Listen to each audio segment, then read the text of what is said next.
play pot with the man himself. He's just happy because he made a good call with a bad king, which he shouldn't have done in the pot.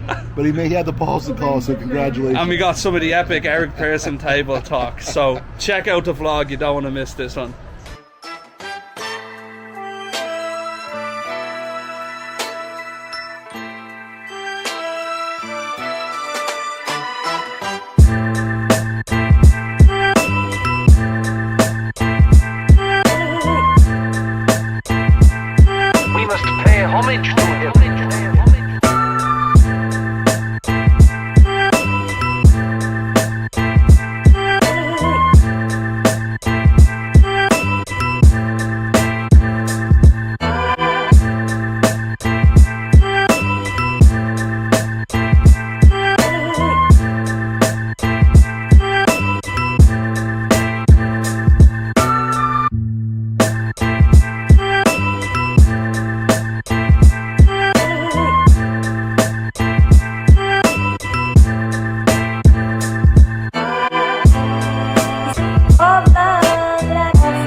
What's up, what's up? Welcome back to the vlog. It's the Irishman, and today we have a pretty cool episode for you.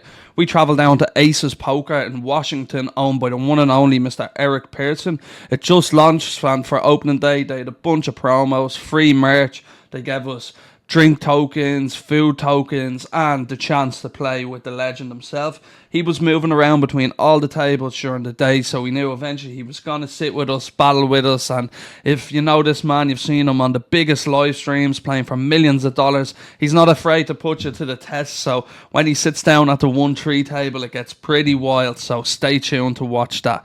Kicking off the first hand, 4 players limp, and we look down at ace-4 off in the big blind. We're just going to check our action, take a free flop here. Don't see any point in raising, playing out of position with a pretty trash hand.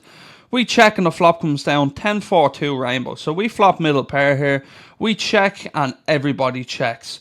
Turn now comes to ace of clubs, giving us 2 pair. We can bet out here, but I think given that there's 4 of the players in the hand, I like a check raise. There's not that much in the pot. There's only like $15. If we bet, we're going to be betting like 10 and get called. I'd rather go for a check raise and start trying to bloat this pot up with our 2 pair. We check and the first limper fires out about a $15. It falls around to the player in the cutoff and he decides to call the 15. Our plan has worked out. We're going to go for a check raise here. Start shoveling more money in the pot with 2 pair. We make it $70. The original better folds and the cutoff makes the call. River now comes to 6 of diamonds.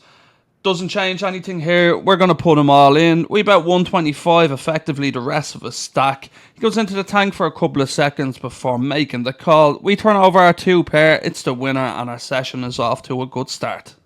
We open king 8 of spades in the cutoff and only the big blind calls. Flop comes down ace-4-4 with 2 hearts and 1 spade. I think we can go 2 ways. We can bet small or check this back. Big blind is certainly going to have more force than we are. We decide this time we're going to check back. We do have a backdoor flush draw. King high can be good a decent amount of the time. Turn now comes to 8 of clubs. He bets 15 and we make the call now here with second pair.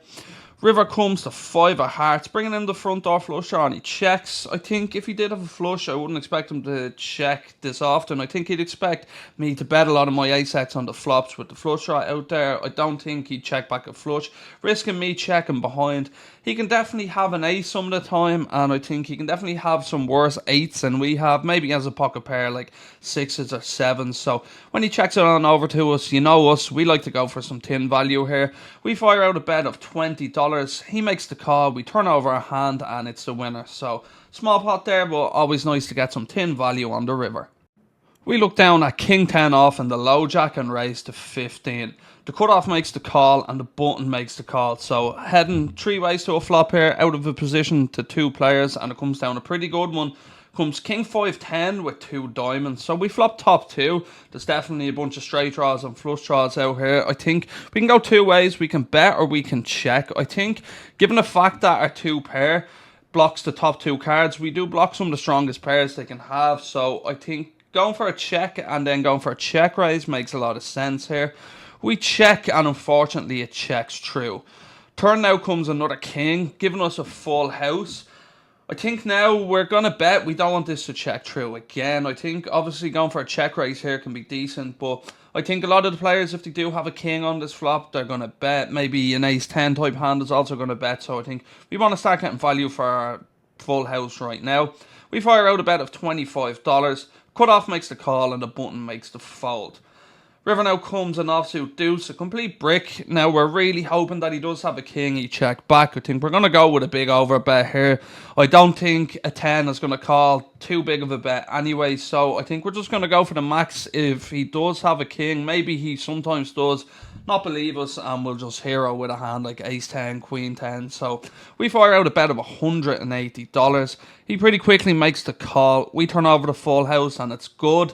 We're on the board for the high hand here too. It's $400 every hour for the high hand, so hopefully we can hold. Middle position limps, the button limps when I look down at Jack 9 off in the small blind. Think we're going to complete here. It's only $2 more. We're getting a pretty good price, although folding is certainly fine too with a hand as bad as this. We complete and the big blind checks it back. Flop comes down king 7-9 with 2 diamonds. We flop second pair and a backdoor flush draw, backdoor straight draw. We check and everyone checks. Turn now comes the 8 of diamonds, so we pick up a gut shot and a flush draw to go with our second pair. We check again, the big blind checks, and middle position fires out a big bet of 35. Folds around to us, and I think we're definitely not going anywhere just yet. I think if we are behind, we do have a bunch of outs. We may have the best hand sometimes here if he just has the naked ace of diamonds, so we make the call. River now comes the 6 of clubs. It does bring a 4-liner to a straight out there. Any 10 is now a straight, and I decide to turn my hand into a bluff here. I think having the jack of diamonds blocker, I think blocking the jack 10 is kind of nice. I think we can fold out some kings, but I think he wouldn't have checked the flop with a king, so I think maybe we did make a mistake here. I think probably check calling could be better or check folding. But in game we decided we have a nice hand to turn into a bluff here with the blockers. We lead out for $135 to put a lot of pressure on his one pair hands that are beating us. And to our surprise, he rips it in our face. So I think he maybe turned a flush. He could be doing it with a straight if he's gone thin here. If he thinks I'm going to call with maybe 2 pair or something. But with our hand here, we can't fold. We just have to give it up. We fold. We ask him what he has a while later, and he said he rivered a straight with 10x. So we were beat there. Unfortunately, we bluffed into a hand that's never going to fold. Surprising that he did raise with the 10. It seems kind of thin. I'm never going to call with the bottom end of the straight. I think he's only getting called by chops and then getting called by flushes. So I think a call probably makes more sense with 10x. But we lose one here going for the bluff. As you can see, the main man himself has now joined the table. There's a bounty on his head if you stack him, but as you can see, many bounty hunters have tried and failed, judging by a stack that covers half the table. There's 5 limps, and we look down at king 8 off in the straddle. Just going to check this one here. King 8 is a pretty shitty hand and take a flop. Flop comes down king 6-2 with 2 hearts, so we flop top pair, but we have a pretty bad kicker. We check it and it checks around to Eric on the button, and no surprise, he comes out firing.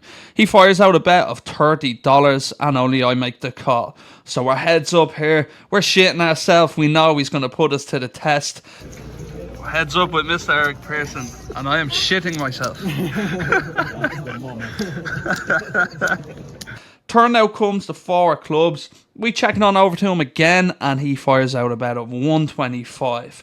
Don't think we can go anywhere just yet. There's 2 flush draws out there. A pair of kings might be good, but knowing Eric, he can be in the pot with any 2 cards. So we make the call and we're going to a river. Card draw. Our clubs. Seems unlikely it's good. No discounts. River now comes the 7 of clubs. It completes the backdoor flush, completes a couple of the straights, but we block the flush and the straight. We check it on over to Eric again, and he fires out a bet of $300 to put us all in, and now we're in a spot. I'm a huckleberry.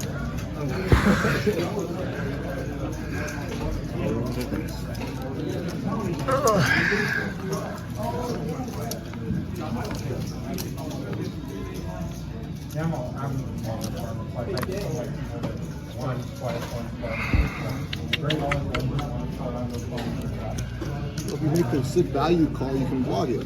You get a few extra views. It's not in the grand new money, but instead of 20,000 to see one, 20 to see one. 20 to see one. It's not in the grand. It's not in the grand. Dean Eggs at 20k. I'm not that rich though. I'm not that rich. So weird. Gotta be at least 50. You can't negotiate for him. I don't want to do that. I feel like you're going to call and give me 300, so I really don't want to show you a card. I knew he was going to pull, so I took the 20,000. That's the truth. Hey, there's anyone here I'd rather lose it to. Pay 7. You're a king? You check it all the way through the king. Nice one. Get in. Nice hand, man. That was nice. That was sick to play against it. The call, he announces a pair of 7s, and yes, we done it. We beat the man in a pot. This is massive for us. Peanuts for him, but we'll take it every day. We came here to aces with a goal to play a hand with the main man, and we finally got that hand and a double up. We knew he'd put us to the test. We just needed to hang on for dear life, and we got the double. I'm sure he's going to be coming for revenge. After he doubles us up, he's going to try take the rest of his stack, so stick around if you want to see some more hands. We open ace queen of clubs in early position to 15. Middle position makes the call and Eric 3-bets to $60 out of the small blind. We make the call and middle position calls. Going 3-ways to a flop here and it comes down Jack 9 with 1 club. Eric fires out a 1/3 c-bet at $60. Don't think we're going anywhere. We have 2 overcards, backdoor flush draw, backdoor straight draw. So we're going to make the call and the player behind us makes the call. So heading 3-ways to a turn here. There's 360 in the middle and it comes to 7 of clubs. We pick up the nut flush draw.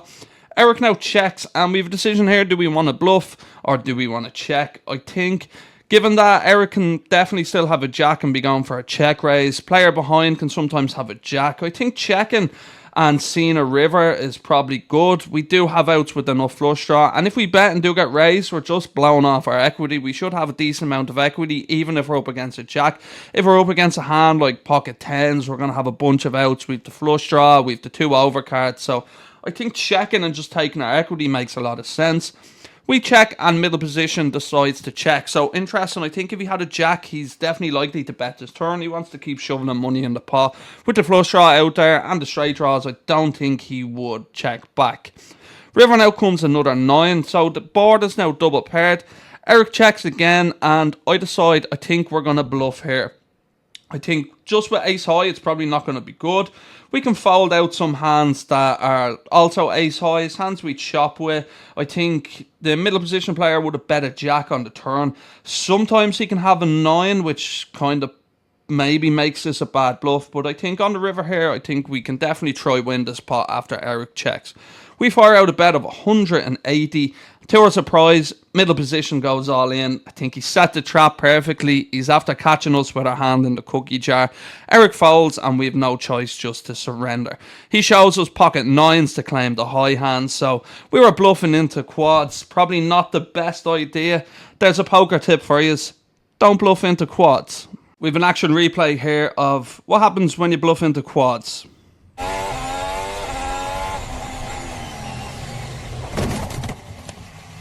I am stupid. I am stupid. I open King Jack off to 15 and get 5 callers, including Eric in the big blind. Flop comes King Queen 4 and he decides to lead out for $35. We're not going anywhere here with top pair. We make the call and the button makes the call behind us. Turn now comes a 3 and Eric fires out a bet of $50. Again, don't think we can go anywhere just yet with our top pair to that sizing. We make the call again and the button, to our surprise, also makes the call. So we're still 3 ways in this pot going to a river. River comes an offsuit deuce and Eric fires out another bet of $50. I don't think given this price we can fold top pair, but I feel like we may just be getting milked here. We make the call and the button makes the call. Eric turns over pocket 4s for a set of 4s to let us know he is the milkman. He's just extracted every bit of value out of me and the button player. His t-shirt says Maverick Gaming, but I think after that hand he's going to have to change his name to Milkman Gaming because he's out here milking us in these pots. Well played, Eric. There's an open to 15 in middle position by a Vancouver player, Jason. Shout out Jason if he's watching this. Good dude, good player. Cut-off makes the call and I look down at H3 of clubs on the button. Think we can call or squeeze. Seems like a good squeeze spot to me on the button with the suited ace wheel. Makes a nice hand to 3-bet. We're going to be re-raising a load of strong hands here, so it's nice to mix these in as bluffs. We make it $55 to go and only middle position calls. Going heads up to a flop here and it comes Queen 9-4 with no clubs. So gets checked to us and I think we can c-bet usually or we can check it back. I decided on a check back, but looking back on it, I think we missed out. I think we should just be betting range here small. I think our hand just definitely wants to do that. A lot of our range is going to be betting, so checking back is probably not ideal. Turn now comes an ace giving us top pair, but we do have a really bad kicker. He checks it on over to us again, and now I think we can bet or check back. I decide to check back. I still think he can also have a lot of ace-x suited that beat us, so I think checking back and going for value on the river is decent. I also don't hate a bet. I think we can go many ways with this hand on all streets. We check it back and the river comes another queen. He now fires out a bet of 150. Sends us into the tank. I think when we play it this way and check it to the river, I think we just need to call. If he has a queen, so be it. We make the call and he turns over pocket nines for a rivered full house. So don't think we can play any different on the river. Yes, he is going to have a queen, but I think he's a good enough player to fire some bluffs here. I think we definitely should have bet the flop though. I don't know why I checked back in game. It just looks like an auto c-bet spot. So annoyed that we didn't bet the flop, and saying that we probably do lose more, but can't be results orientated. I think the flop bet is probably going to work best here. And for the final hand today, we're doing a $10 bomb pot every time there's a dealer change, so everyone puts in $10 and we go straight to a flop. There's $90 in the middle. The hand will start on the flop and we get dealt King 7 of spades. Flop comes Ace King 5 at 1 spade, so we flop second pair in the backdoor flush draw. Checks around to early position player who bets $15. A really small bet into that size pot.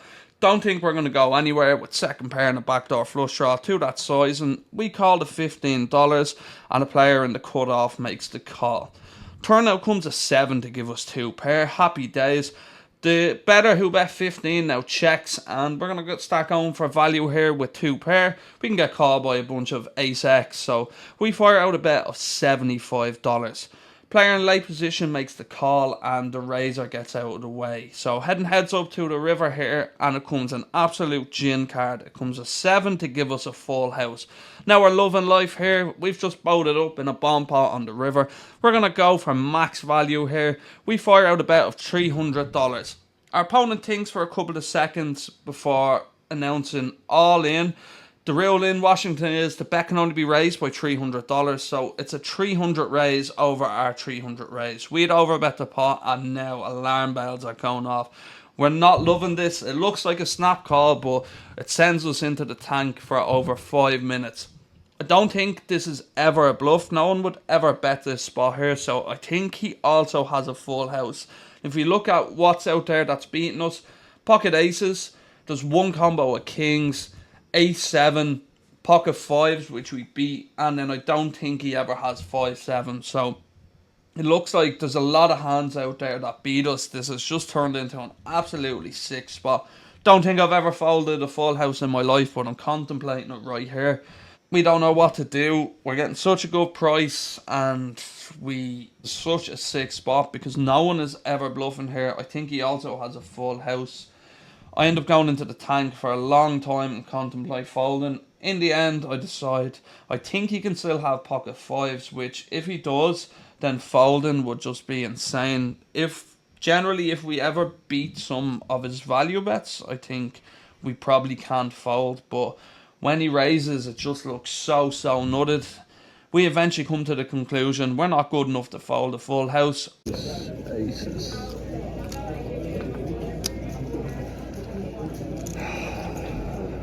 I'm not good enough to fold. Chop it up. 7, you're right. Yeah. 2 pair. King 7, just a cooler. Oh, how? Congratulations. Hey! We got you, man.